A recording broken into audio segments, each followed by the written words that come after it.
All right, so our next lecture is going to be talking about the modernist movement in the United States. And we began the early European modernism lecture talking about Frank Lloyd Wright and his Vossmuth portfolio and how that influenced the early European modernists and helped them to develop the ideas for what would become the international style. And then, as we'll see today, that comes back full circle and influences other American architects back in the United States. But in the meantime, Frank Lloyd Wright is also continuing to be active, and we will see his influence more directly as his career progresses in the United States. So from the United States standpoint, scholars really look at Southern California as being the root of the modernist movement, and starting in the 1920s. So it's contemporary to that modernist, international style movement in Europe, especially in Germany. And there's actually some direct connections that I'll refer you to in a moment. But Frank Lloyd Wright, once again, is also a leader in that in many ways and has a significant place in how modernism originated in the United States in the 1920s and in Southern California. We think of him, of course, here as being the Oak Park prairie style architect, but he reinvents himself several times over his career, and one of those is in the 1920s in Southern California.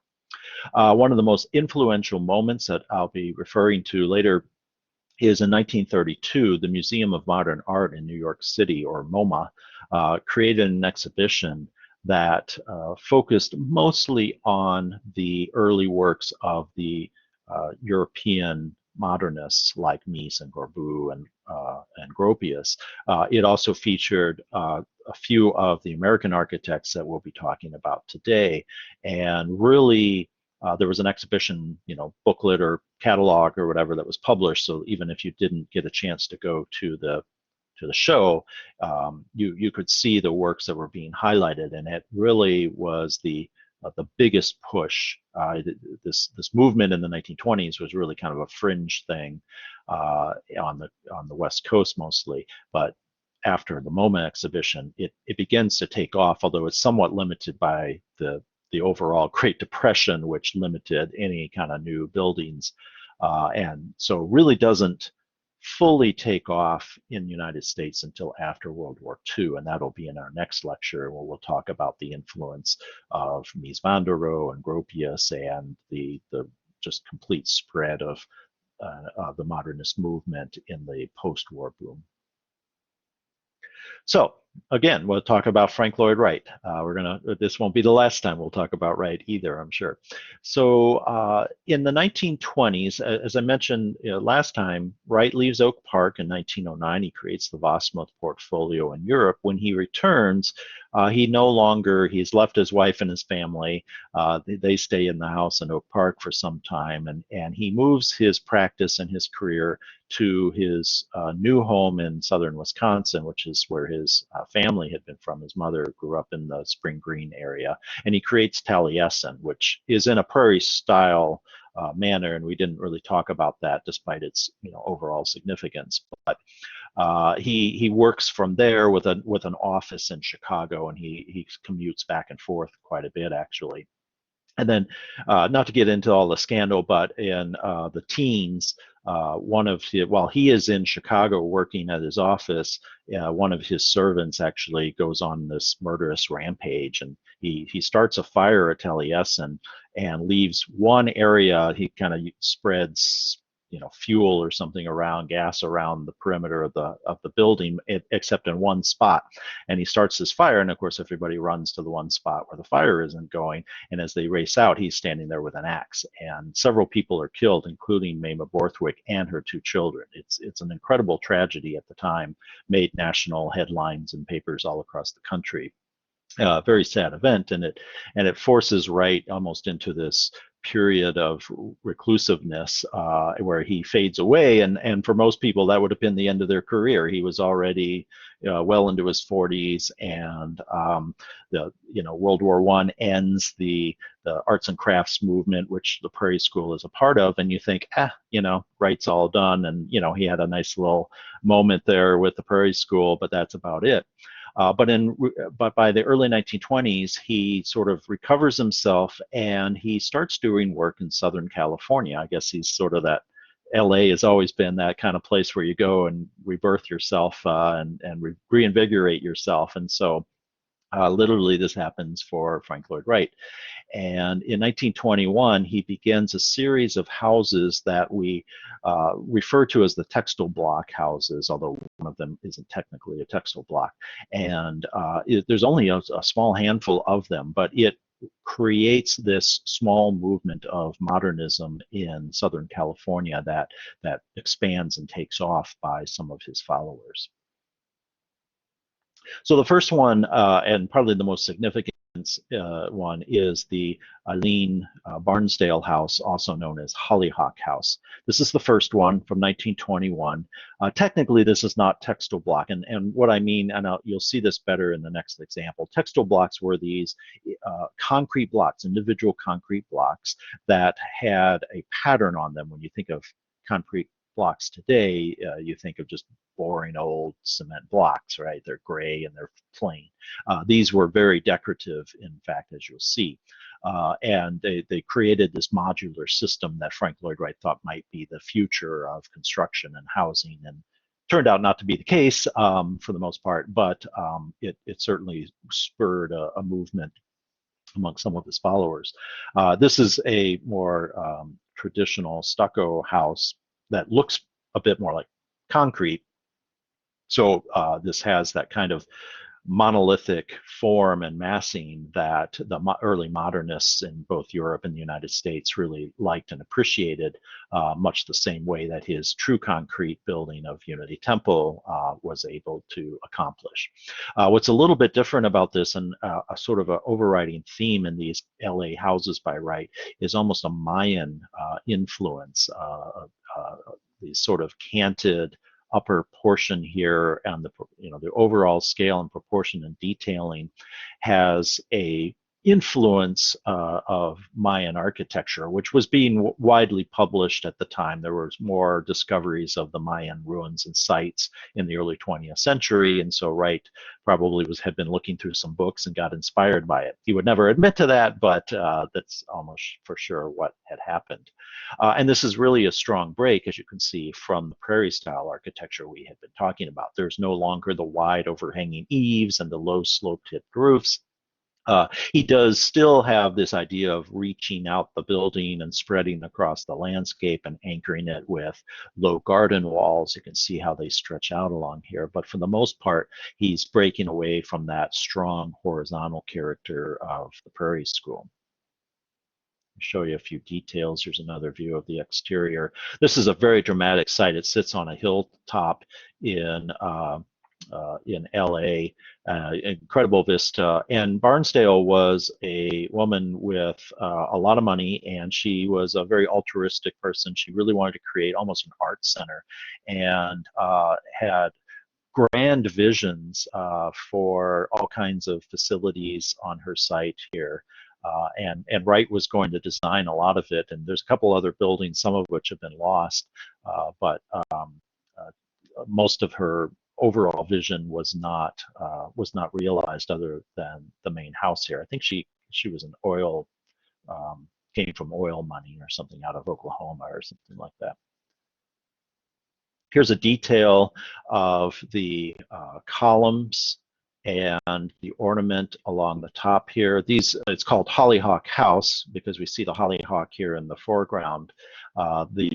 The ornament there is a geometric abstraction of the hollyhock plant, which was probably a favorite of Barnsdale.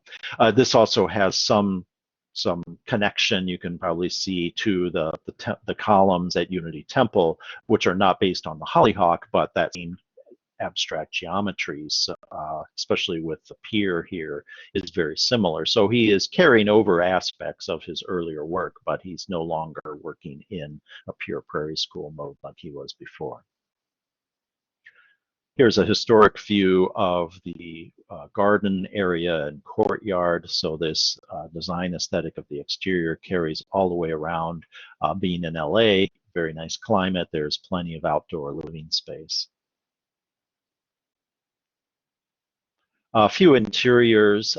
This is still a little bit transitional. There are aspects of the Prairie School on the interiors, lots of the wood trim, certainly the open floor plan where spaces flow in and around and between each other rather than being walled off, you know, in a more traditional Victorian style. He never, you know, embraced that. He always stuck with his open floor planning once he had begun to develop with that.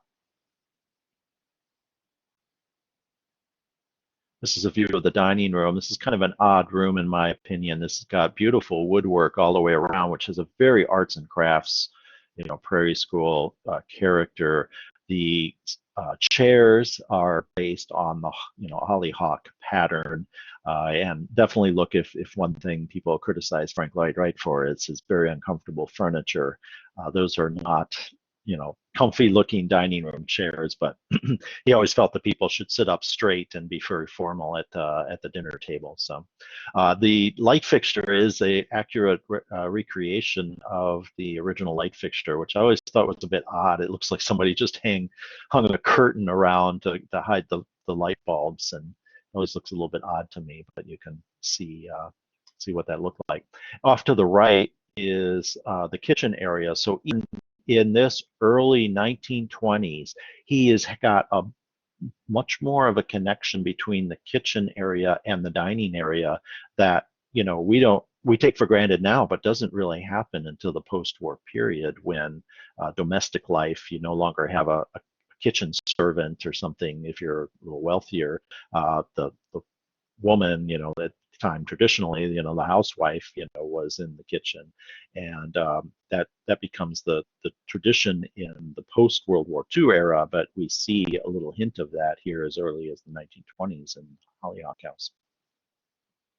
This is the living room with the central fireplace, which has this incredible stone geometric design. We're starting to see the circles and the angled and triangle geometries that Wright would later embrace in the 1940s and 50s, already starting to pop up here in the 1920s. All right, so the other house, which is a true textile block house, is the Alice Maillard house, known as La Miniatura. Yeah, this is in Pasadena, California, from 1923. Alice Maillard, she and her husband, George, who actually had commissioned Wright to do a prairie-style house in Highland Park in the early 1900s. And then they moved to Southern California. He unfortunately passed away, but she wanted a house, and she turned to Wright once again, brought him out, and had him design a new house for her in Pasadena. She was a very successful book dealer. She and her husband both ran a antiquities, you know, rare book shop.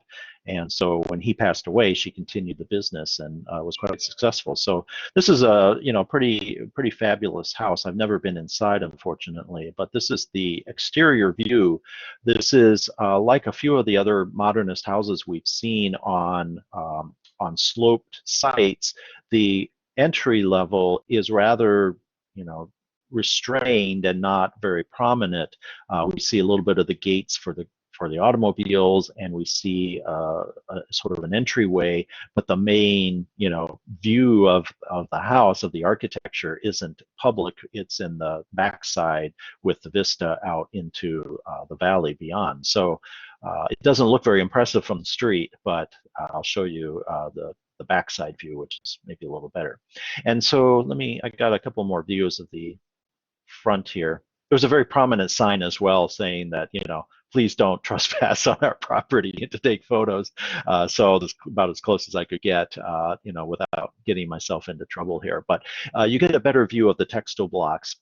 And each of these squares is an individual block, and they were pressed into a form that had this imprint on it, and it would reveal this geometric pattern and would become even more decorative as it spread across as you built up the wall. And you could have different patterns, and some of them could be exposed. You can see here and here where the pattern is a void so that light can filter through. You can put a piece of glass in the block or on the back side of the block, and it becomes a geometric light pattern on the interior. Here's a little closer detail of the textile blocks.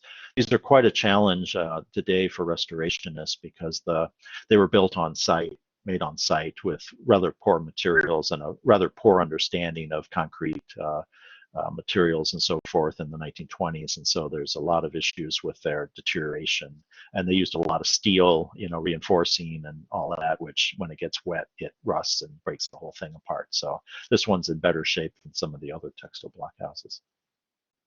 Here's a model of the back side of the house, and you can see it sits dramatically in this ravine that drops off even more so. And so he's really taking advantage. You can see on the left side of the house here is a balcony with a band of French doors that would open up, and you can see a bit of the textile blocks there. And I've got a few views from around the house that have been taken by others. So here we have a gardenscape. Again, we're in Southern California, and you can have these beautiful landscapes outside your house all year round. This is a view of the main living room. This is that balcony that we saw in the model. So the French doors open up and allow lots of that wonderful, fresh, temperate Southern California air to flow in and through. And you can see very clearly up at the top are the textile blocks with the voids in the pattern, so that light comes in and creates a glowing effect on the interior, and even really cool shadows.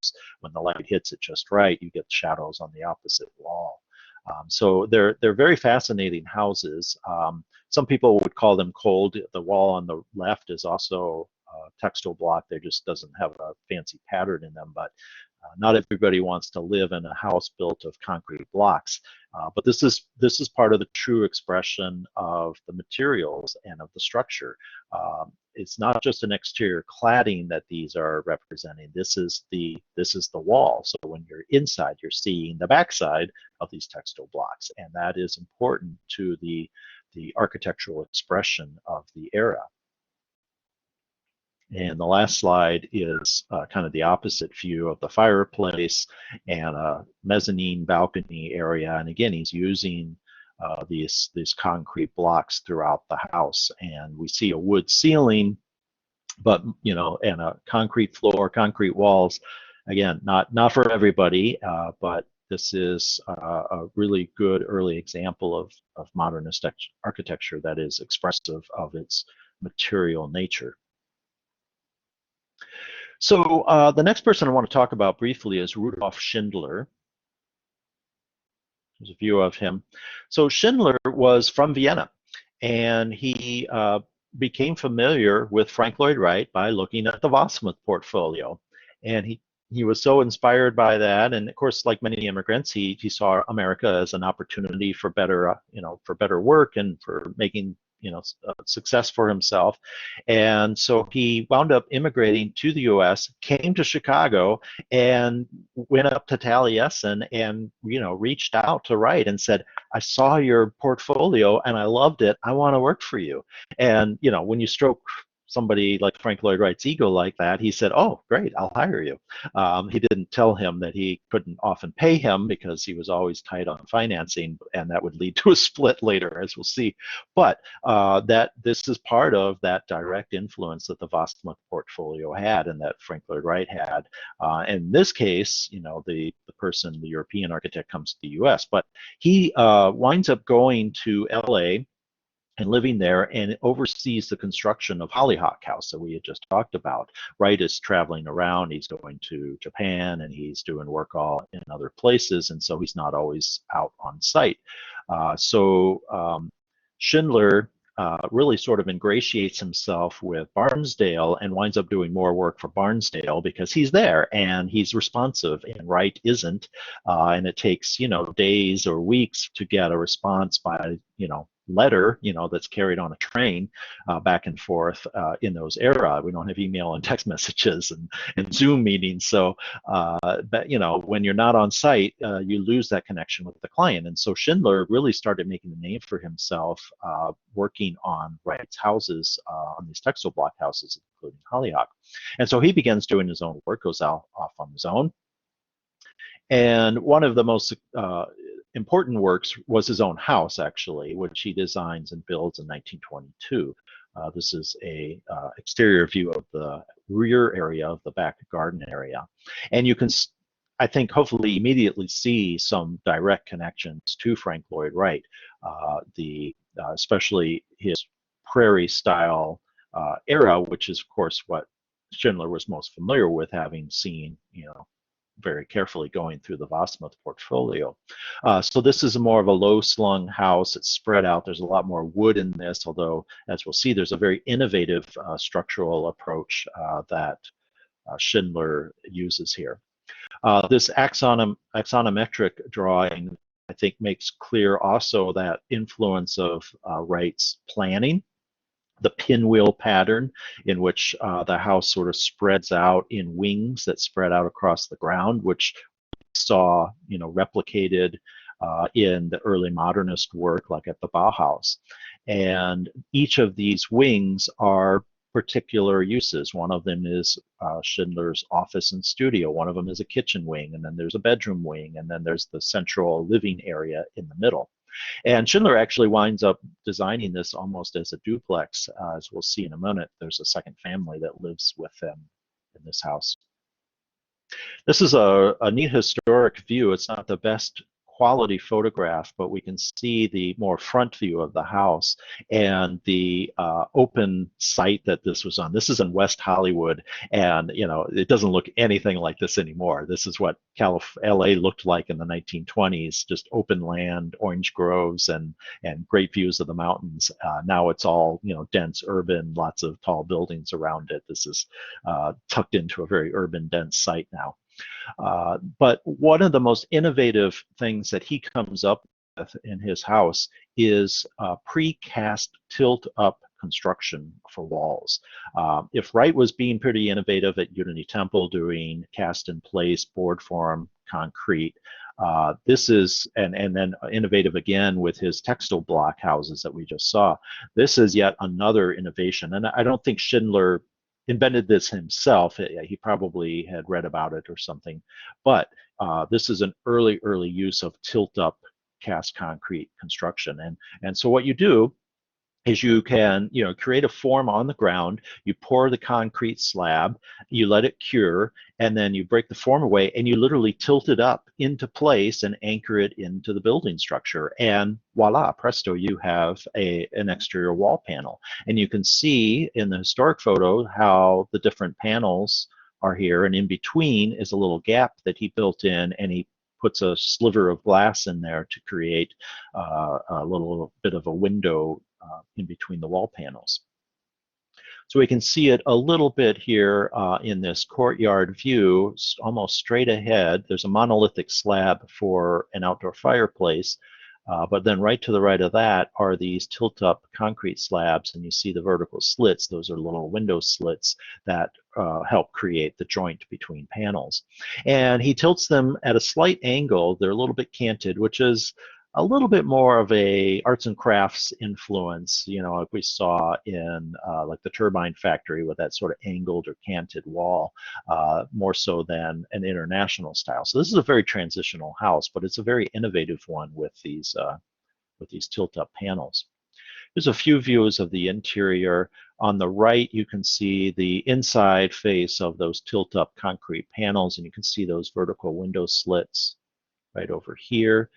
They're not meant to be the full windows. These are the exterior perimeter walls, but the inner courtyard walls he has as wide open wood and glass, so almost shoji screen walls, again, like Wright had originally envisioned, and the European modernists were starting to build in bigger and bigger sheets of glass. Here we're have smaller panes of wood frame windows, but we'll see how that develops as well here. Another view, this is of Schindler's office, and we can really see clearly here the wall of glass that allows the house to literally be broken down between the inside here and the exterior, which works really great in Southern California. And the shoji screen aspect is very apparent here in that one of these panels can be slid open, and so on a nice California day you have it open to your courtyard.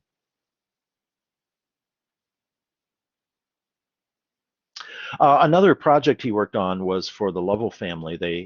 He built a beach house for them in Newport Beach, and this really represents more of the international style architecture that was he would have been familiar with, and his European connection probably was keeping a close eye on publications coming out of Europe, and we see more of Corbusier's 5 points influence on this here.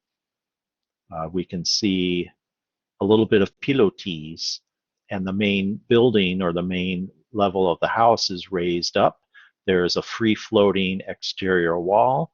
There's a band or ribbon of windows that covers the entire elevation and wraps around the corners, just like Corbusier had talked about. I don't know that this has a roof garden per se, but we have a flat roof that would allow for a roof garden if they had so wanted.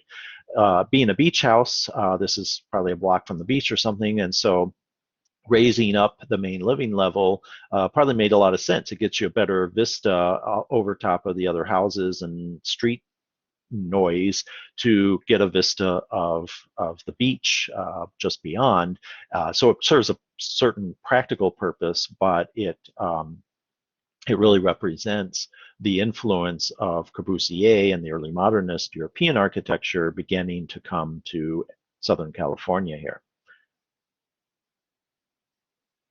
Here is a more historic view, a little better view of the pilotis. And again, these aren't just little spindle columns. He's like Corbu would sometimes do himself. These are big, giant geometric slabs.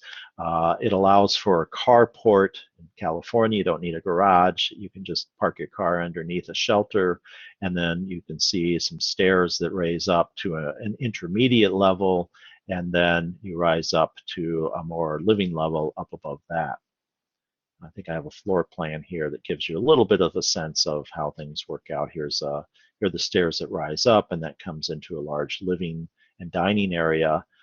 This is, again, a sense of the open plan concept that Wright had proposed and was working with, but the European architects were taking even more to an extreme. There's really almost no division between the living room and the dining room, which, again, today we take for granted. That's common. But in 1920s, this was a really, really rare thing to have just one giant great room. The kitchen is still more isolated. The Lovells were wealthy enough. They probably had a kitchen servant, so they kept them off in the back kitchen area, separated even by a doorway. But their living space was much more open and free-flowing. All right, I'm going to stop this recording.